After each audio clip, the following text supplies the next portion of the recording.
بسم اللہ الرحمن الرحیم۔ جی میرے پیارے پاکستانیوں، امید ہے کہ آپ اس غیر محفوظ ملک میں نہ صرف محفوظ ہوں گے بلکہ آپ کی جان و مال اور عزتیں بھی محفوظ ہوں گی۔ جی تو عمران خان صاحب نے جناب جو ایک میڈیا ٹاک کی ہے جو کہ تقریباً تمام پاکستانیوں تک پہنچ چکی ہے، اگر نہیں پہنچی تو آپ کوشش کر کے ہر پاکستانی تک پہنچائیں، کیونکہ یہ آپ کی ذمہ داری ہے اور ذمہ داری لیا کریں۔ یہاں پہ جو جنگ لڑی جا رہی ہے اس کو ہر شخص نے اپنا حصہ ڈالنا ہے، ہر شخص اس میں آئے۔ یہ جنگ ہے، یہ جہاد ہے، اور صحیح معنوں میں اگر پاکستان جب سے مارز وجود میں آیا اس کے بعد سے، قائد اعظم کی وفات کے بعد سے اگر کسی نے جو جنگ لڑی ہے تو یہی سب سے بڑی جنگ ہے، کیونکہ اس سے پہلے فاطمہ جناح نے ایک جنگ لڑی تھی، ایک جنگ جو ہے وہ شیخ مجیب الرحمان نے لڑی جس میں اپنوں نے غداری کی ان کے ساتھ۔ تو اس لیے وہ جنگ بھی ایک طرح کی جیت بھی گئے، اور اس کو ہم یہ بھی نہیں کہہ سکتے جیت گئے، کیونکہ پاکستان دو لخت ہو گیا۔ اس میں شیخ مجیب الرحمان کا کوئی قصور نہیں تھا، کیونکہ اس وقت جتنا یہ ذہنی اذیت پہنچا رہے ہیں ان لوگوں کو جو انصاف کے ساتھ کھڑا ہونا چاہتے ہیں، جو حقیقی آزادی کے لیے لڑ رہے ہیں، جن کے لیے ان کی سٹرگل کس چیز کے لیے ہے کہ رول آف لا جو ہے اس کو قائم کیا جائے، عدل قائم کیا جائے، انصاف قائم کیا جائے، اس ملک میں سٹیبلٹی آئے، اس ملک کے فیصلے اس ملک میں ہوں، اس ملک میں امریکہ سے بیٹھ کر فیصلے نہ ہوں، اس ملک کا فیصلے کرنے والا عوام کے بارے میں سوچے، یہاں کے رہنے والے لوگوں کے بارے میں سوچے۔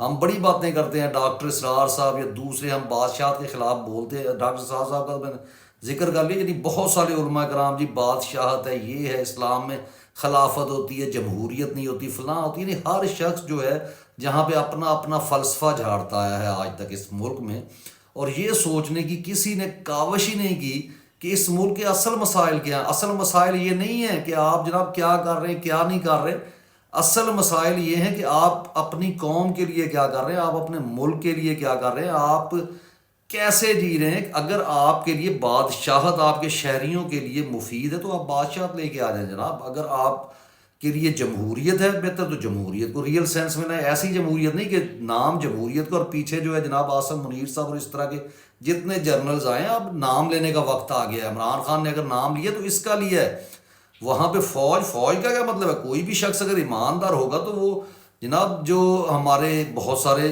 جن کو کہہ لیں کہ ایسے ایسے لوگ آئے ہیں پاک آرمی میں جنہوں نے قانون کی بالادستی کے اوپر آواز اٹھائی ہے، اور اس کے بعد ان کو کیا کیا گیا؟ ان کو کھڈے لائن لگا دیا، بڑے بڑے ضیاء الحق جیسے لوگوں کو، جن کو آپ آج تک مرد مجاہد، وہ مرد مومن مرد حق کہہ کے جھوٹا ایک نعرہ لگاتے رہے۔ یہ لوگ کبھی بھی اس ملک کے سگے نہیں ہو سکتے۔ جو صرف 3 سال کی جو شخص آتا ہے اور اس کے بعد وہ اپنے اسی حکمرانی کو طول دیتا ہے، کیوں دیتا ہے؟ کیونکہ اسے نظر آتا ہے کہ میں اس ملک کا سب سے طاقتور شخص ہوں۔ اس کو طاقتور بنانے میں کس کا ہاتھ ہے؟ اس کو طاقتور بنانے میں ہماری جو سیاسی لیڈرشپ کا فقدان تھا، کہ جو مارز وجود میں جو وجود میں ہی نہیں آیا۔ فاطمہ جناح ایک ریئل لیڈر تھی جو اس وقت کے لیڈر تھے۔ شیخ مجیب الرحمان نے بہت بڑی جنگ لڑی، اور آخر کار انہیں پتہ چل گیا کہ یہ لوگ جو ہے یہ صحیح نہیں ہوں گے، اور کیونکہ پنجاب ان کے ساتھ کھڑا نہیں ہوا ادھر کا، پھر اس کے ساتھ ساتھ ادھر کے جو صوبے تھے وہ ان کے ساتھ کھڑے نہیں ہوئے، اور ان کو چکر میں کون لے گیا؟ تو اللہ تعالیٰ کی جو پلاننگ ہے، جیسے عمران خان صاحب نے ایک میسج پہنچایا آصم منیر صاحب کو کہ جناب ایک بات میری سمجھ لیں کہ آپ کا پلان بھی ہے، ایک اللہ کا پلان ہوتا ہے۔ تو کہنا تو یہ چاہیے تھا کہ شیطان کا پلان ہوتا ہے اور ایک اللہ کا پلان کہہ لیں اردو میں، انگلش میں پلان ہوتا ہے، اور کامیاب ہمیشہ اللہ کا پلان ہوتا ہے، یہ قرآن میں بھی ہے۔ تو یہاں پہ یہ کہنا جی انہوں نے نام لے دیا، یہ کر دیا، یہ 9 مئی کے تحت نام لینا ہے۔ سمپل سی بات ہے کہ جو شخص اس ملک کی جڑوں کو کھوکھلا کر رہا ہے، وہ کوئی بھی شخص ہو، اس کے بارے میں آپ گفتگو کریں گے۔ کس سے ڈرنا ہے آپ نے؟ آپ نے مرنا نہیں ہے کیا؟ آپ کو ان کو شرم اگر ان کو نہیں آتی تو ہمیں کیوں شرم آئے؟ اگر ان کو، ہاں ایک ہمیں شرم آتی ہے، اگر آج ہم چاہیں نا ان کی خواتین کی وہ ٹرولنگ کروائی جا سکتی ہے سوشل میڈیا کے اوپر کہ یہ ان کو لگ بتا جائے، لیکن یہ بے غیرت لوگ ہیں۔ بے غیرت لوگوں کو کے لیے آپ نے ایسی کام کر کے اپنے آپ کو گندا کرنا۔ وہ شعر ہے نا کہ جو خاموش رہ کے اس نے تو دامن بچا لیا، کیا پا لیا ہے آپ نے کیچڑ اچھال کے، تو دامن تو یہ پھر بھی نہیں بچا پائیں گے۔ یہ تو ہمارے جیسے لوگوں کے لیے ہے کہ جب وہ خاموش ہوتے ہیں وہ نہیں اٹھتے۔ اب وقت خاموش رہنے کا نہیں ہے جناب۔ عمران خان نے جو نام لیا ہے وہ تو پوری قوم کو پتہ ہے۔ سمپل بات یہ ہے کہ اس کے پیچھے جو ہے اور کتنے لوگ ہیں. اور پاکستان آرمی کا تھوڑا سا میں آپ کو نقشہ بتا دیتا ہوں کہ پاکستان آرمی کے لوگ کیوں نہیں اٹھ رہے. یہ جو 15 سال سے جو آرمی کی بھرتیاں ہو رہی ہیں، اس سے بلکہ پیچھے بھی اگر آپ دیکھیں تو ایک پوری لائن ہی اسی طرح سے لگی ہوئی. آپ اپنے ذرا دیہاتوں میں ادھر ادھر نظر دوڑائیں، آپ کے دیہاتوں سے 3-4 آفیسر اگر گئے ہیں پاک فوج میں تو ایسے ہوں گے جو بالکل آپ سوچ بھی نہیں سکتے ہوں گے کہ ایسے نکمے شخص جو ہے وہ فوج میں جا سکتے ہیں. ان کا مینٹل لیول کوئی نہیں ہوگا، ان کا ایجوکیشنل لیول کوئی نہیں ہوگا، اور اچھے خاصے آپ کے گاؤں کے، آپ کے شہروں کے، آپ کے ہمسائے میں لوگ جو ہے وہ نہیں ہوں گے سلیکٹ. یہ ہو جائیں گے کیوں؟ اس لیے کہ وہاں پہ ایسے کویسچنس کیے جاتے ہیں جس میں غیرت آپ کی بالکل دبی ہوئی نظر آئے. آپ اگر غیرت مند نظر آتے ہیں آپ کی سلیکشن نہیں ہوتی. پھر اس کے بعد آگے اسکریننگ، اور پھر اس کے بعد آگے تک جب جاتے ہیں آپ کی اگر سلیکشن ہو بھی جاتی ہے تو آپ اگر حب وطن ہیں، محب وطن ہیں، اگر آپ غیرت مند ہیں تو آپ کی جو، کیونکہ غیرت یہ کہاں چیک کرتے ہیں، جو فنکشنز ہوتے ہیں ان کے وہاں پہ چیک کیا جاتا ہے کہ کون اپنے گھر کی خواتین کے ساتھ، ان کے ساتھ وہاں آتا ہے.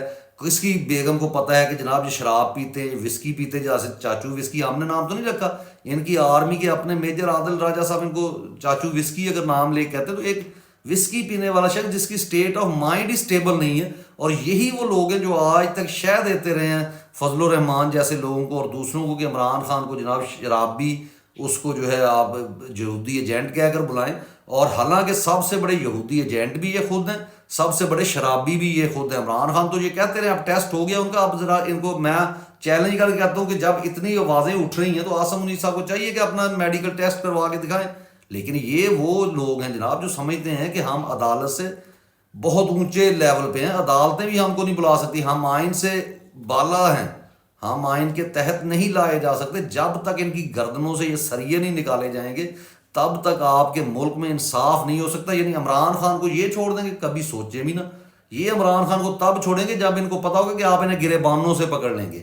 جب تک ان کو یہ پتہ ہے نا کہ آپ نہیں نکلیں گے، آپ ان کو گریبانوں سے نہیں پکڑیں گے، یہ جناب اسی طرح بد مست ہاتھی کی طرح پھرتے رہیں گے. نہ ان کے لیے کوئی وہ کیا کہتے ہیں رول آف لا ہے، نہ ان کے لیے کوئی انسانیت ہے، نہ اخلاقیات ہے. یہ انتہائی بد اخلاق لوگ ہیں اور اخلاقی پستی کا شکار ہیں. اور ایسے لوگوں سے آپ یہ کوشش، یعنی جن لوگوں نے فاطمہ جناح کو شہید کیا، جن لوگوں نے حسین شہید سہروردی کو شہید کیا، جنہوں نے لیاقت علی خان کو شہید کیا، جنہوں نے بے نظیر بھٹو کو شہید کیا، جنہوں نے لامحدود لوگوں کو شہید کیا، اور آج تک نہ کوئی جے آئی ٹی، نہ کوئی عدالت، نہ کوئی جج، نہ کوئی پولیس والا، نہ کوئی فوجی افسر ان کیسز کو انجام تک نہیں پہنچا پایا. ہاں ان کو اٹھا کے پھینک دیا گیا. تو مراد یہ ہے کہ یہاں پہ اگر آپ یہ سوچیں گے کہ عمران خان کو انصاف یہ لوگ دیں گے، قطعاً نہیں دیں گے. تو ہاں انہوں نے نام لیا، اب اس پہ پوری لیڈرشپ جو ہے، اگر ایسی لیڈرشپ چلنی ہے نا جو یعنی کیا کہتے ہیں جس کے اوپر بہت سارے لوگ انگلیاں اٹھاتے ہیں کہ یہ جی مینیجڈ ہیں تو چھوڑ دیں. یہاں پہ وہ لیڈرشپ ہے جو باہر نکلے گا، جو گولیاں کھائے گا، جو مرے گا، جو مارے گا.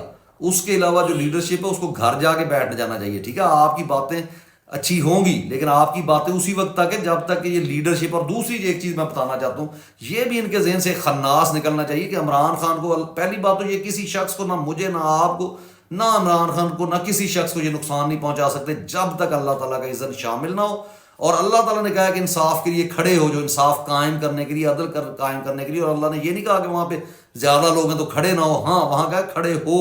اور اس کی واضح مثال کہ نبی صلی اللہ علیہ وسلم کو حضرت موسیٰ کو جب کہا گیا کہ تم جو ہے موسیٰ جاؤ اور جا کے فرعون کو روکو، تو وہاں پہ انہوں نے کہا بھی ہے کہ ہم اکیلے ہیں، لیکن آپ نے کہا میں تمہارے ساتھ ہوں، نکلو. تو ہر شخص کے ساتھ جو، اور قائد اعظم کا یعنی قول آپ کو یاد ہونا چاہیے کہ نجات کا سب سے آسان ذریعہ یہ ہے کہ آپ سچ کے لیے جان قربان کر دیں. تو اس لیے پاکستانیوں، میرے پیارے بیٹوں، بھائیوں، بہنوں، سب کو نکلنا ہے. یہ زندگی میں اگر ہم نے ان کی غلامی قبول کر لی، کیا پاکستان قائد اعظم نے، علامہ اقبال، انقلاب تو آنا ہے، وہ تو طے ہے، لیکن یہ ہمارے ہی ذریعے آئے. تو یہ آپ کوشش کریں نکلیں، ہم نکلیں اور نکل کے ان کو ان کے گھروں سے نکالیں اور ان کو آئین کے نیچے لائیں. ہم نہیں کہتے آئین کی حرمتی کریں، جب یہ آئین کی بے حرمتی کر رہے ہیں تو ہم کیوں آئین کی جو حرمت پہ قربان ہو جائیں.